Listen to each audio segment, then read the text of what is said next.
Earth element की राशियां 2 number यानी टॉरस, 6 नंबर यानी वर्गो और 10 नंबर यानी कि कैप्रिकॉर्न, मकर राशि। अब ये भी आपकी कुंडली में कहीं पर भी हो सकता है, 2, 6, 10 ऐसे भी हो सकता है। इसके अलावा 2, 6, 10 ऐसे भी मिल सकता है आपको। इसके अलावा 2, 6, 10 ऐसे भी मिल सकता है। ये अर्थ एलिमेंट की राशियां होती हैं और जब इनके डब्बे खाली हैं, यानी कि देखिए प्लेनेट क्या है, प्लेनेट कैरियर है जो राशियों के एलिमेंट्स को लेकर आप तक पहुंचाते हैं। तो अगर जहां पर भी कुंडली में नंबर 2, नंबर 6, नंबर 10 लिखा हुआ है वहां कोई प्लेनेट नहीं है तो आपके अंदर अर्थ एलिमेंट मिसिंग माना जाएगा। इसका अर्थ क्या हुआ? सबसे पहले जो चीज आप एक्सपीरियंस करोगे वो है फाइनेंशियल मिसमैनेजमेंट, यानी कि पैसों को संभालना, पैसों की बजटिंग करना या पैसों को सेव करना प्रॉब्लम आएगी। इवन कई सारे लोग फाइनेंशियल एक गलत फैसला भी लेकर अपने पैसे का नुकसान कर बैठते हैं, यानी कि गलत डिसीजन लेने की वजह से पैसों का नुकसान हो जाना। शेयर मार्केट में लगा दिया कहीं, जहां पे दुनिया मना कर रही थी पर आपने कहा हम लगाएंगे, हमें बहुत ज्यादा पता है, वहां पे लॉस हो गया। आपने ऐसी प्रॉपर्टी पे इन्वेस्ट कर दिया जो कि बढ़ ही नहीं रही है, 10 साल पहले जो दाम था आज भी वही दाम है, तो क्या हुआ? लॉस हो गया। अगर वो गेन नहीं हुआ है तो वो लॉस हुआ है। इस तरह से भी, या फिर आपने किसी की एडवाइस मानकर अपने पैसे किसी को उधार दिए और वो कभी लौट कर ही नहीं आए, ये भी पैसे का लॉस है। तो जब अर्थ एलिमेंट मिसिंग होता है तो इंसान बजटिंग में या सेविंग्स में प्रॉब्लम फील करता है। दूसरी चीज, ये फाइनेंशियल इनस्टेबिलिटी फील करने की वजह से कई बार गलत डिसीजन भी ले लेता है। इसका प्रैक्टिकल सेंस बहुत कमजोर हो जाता है। ख्याली बातें, ख्याली पुलाव पकाना, लोगों को अच्छा समझ लेना, प्रैक्टिकल ना सोचना, ये इसकी प्रॉब्लम बढ़ती है। प्रैक्टिकल डिसीजन नहीं ले पाता है।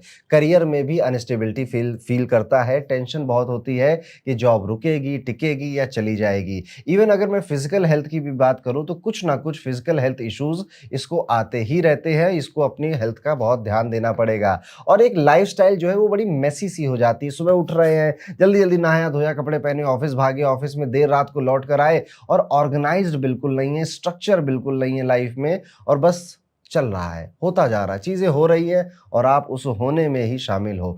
लैक ऑफ मसल स्ट्रेंथ, यानी कि फिजिकली भी बहुत ताकतवर महसूस करना और फिजिकली बहुत ऐसे बलिष्ठ महसूस करना मुश्किल होती है। कई बार ऐसे लोग ना बहुत पतले दुबले भी होते हैं, या फिर अगर बॉडी ठीक भी है तो पर शरीर में वो जो अंदर से दम होती है ना, वो कम देखने को मिलती है इनके यहाँ। तो यहाँ पर करियर प्रॉब्लम में जॉब हॉपिंग आ जाएगा, कोई एग्जीक्यूशन ना करना, पुअर मनी मैनेजमेंट, ये सारे इश्यूज किससे रिलेटेड हैं? अगर आपके पास अर्थ एलिमेंट मिसिंग है। अब ये है तो अब देखो पैसे की बात आ गई तो दिल में ऐसा लगेगा ही कि इसको जल्दी से जल्दी सॉल्व करना है, तो रेमेडी मैं एंड में बताऊंगा, जरूर देखिएगा।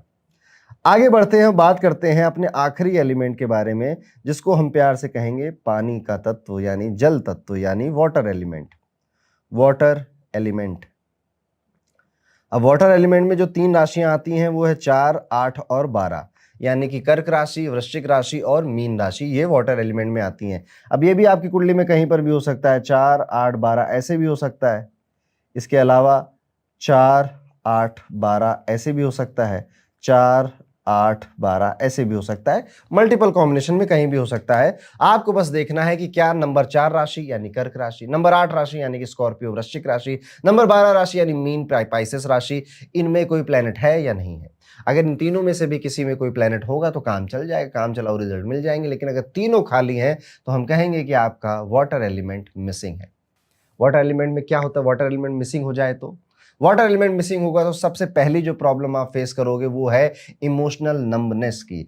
आप लोगों से इमोशनली कनेक्टेड फील नहीं कर पाओगे। लोगों के दुख दर्द पीड़ा सुन तो लोगे पर वो महसूस नहीं कर पाओगे। इंट्यूशन आपकी गलत होने लग जाती है, और गट फीलिंग इंट्यूशन आपके अंदर या तो है ही नहीं, या फिर आपकी इंट्यूशन गट फीलिंग आपसे जो कहती है वो यूजुअली गलत हो जाता है। यहाँ पर आपका इमोशनल फटीग जैसी प्रॉब्लम आना, ये भी एक सिम्टम दिखाई देता है। और अगर आगे बढ़े, relationship breakdown, coldness causes breakups और emotional fights, family disconnection, problem with mother, sibling, children, digestive problems, kidney की प्रॉब्लम्स, बॉडी में वाटर रिटेंशन की प्रॉब्लम, डिहाइड्रेशन की प्रॉब्लम, ये सारी चीजें देखने को मिलती हैं सिर्फ अगर वाटर एलिमेंट लाइफ में मिसिंग नहीं है। तो यहाँ पर आपने समझा, अगर वाटर एलिमेंट मिसिंग नहीं होता तो ज़्यादा प्रॉब्लम्स इमोशन और इमोशनली दूसरों से कनेक्ट होना, खुद से भी इमोशनली कनेक्ट होना, ये प्रॉब्लम ज़्यादा आती है। और इसी में डिप्रेशन, एंजाइटी एंड ऑल, ये सब कुछ भी शामिल हो गया है। अब 4 एलिमेंट्स की हमने बात कर ली।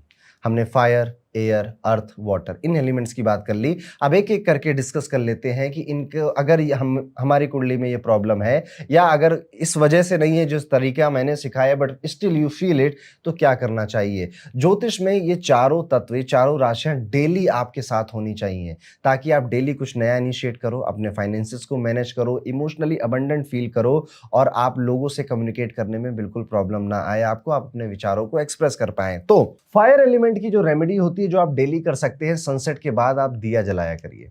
यस, या अपने घर में रोज यज्ञ या थोड़ा-सा होम या थोड़ा-सा छोटा-सा लेवल पे हवन किया करिए। नहीं हो पा रहा है, तो घर के एंट्रेंस पे बाहर जाकर जैसे दिवाली में जलाते हो दिया याद है? वैसा ही दिया जलाना शुरू करिए।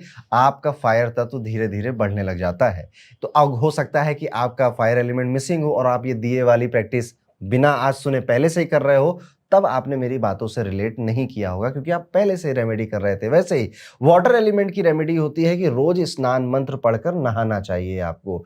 गंगे च यमुने गोदावरी सरस्वती नर्मदे सिंधु कावेरी जलेऽस्मिन् सन्निधिं कुरु। ये मंत्र है, स्नान मंत्र है। दोनों हाथों में लीजिए, इसको 3 बार मंत्र को पढ़िए और पानी अपने ऊपर डालिए, फिर स्नान करिए। अगर आप ये कर रहे हो तो आप वाटर एलिमेंट को बैलेंस कर रहे हो। उसके बाद आता है earth element. Earth element balance होता है जब आप धरती माता के रोज पैर छू के उठते हो या धरती पे कभी गंदगी नहीं फैलाते हो। कोई कूड़ा-करकट आपने देखा पड़ा तो आप उसको सही जगह पे या डस्टबिन में डाल देते हो। पेड़-पौधों से प्यार करते हो, खुद भी पेड़ लगाते हो और पेड़-पौधों से बातें करना, गार्डनिंग करना, ये हैबिट्स हैं, ये अर्थ एलिमेंट को बेहतर करती है। कुल मिला के पृथ्वी ने कुछ बहुत कुछ दिया, हम पृथ्वी को वापस क्या दे रहे हैं। और अंत में आता है एयर एलिमेंट। इसको ठीक करने के लिए आपको कोई मंत्र पढ़ना पड़ता है, यानी कि आप राम राम राम, कृष्ण कृष्ण कृष्ण या राधे राधे ये भी बोलते हैं, तो आपका एयर एलिमेंट अच्छा रहता है। आपका कम्युनिकेशन, आपके एक्सप्रेशन ऑफ थॉट्स, ये सब बैलेंस रहते हैं। तो ये है पूरा आपके एलिमेंट्स की थ्योरी। इस थ्योरी में बहुत कुछ और भी है और आज मैंने इसका इंट्रोड्यूस किया है आपके सामने बेसिक लेवल पर। आप मुझे ज़रूर बताइएगा कि कितने चार्ट्स में आपने ये देखा और नोटिस किया। दोस्तों अब यहाँ पे वीडियो खत्म करते हैं, मिलूंगा आपसे अगले वीडियो में, तब तक के लिए राधे राधे।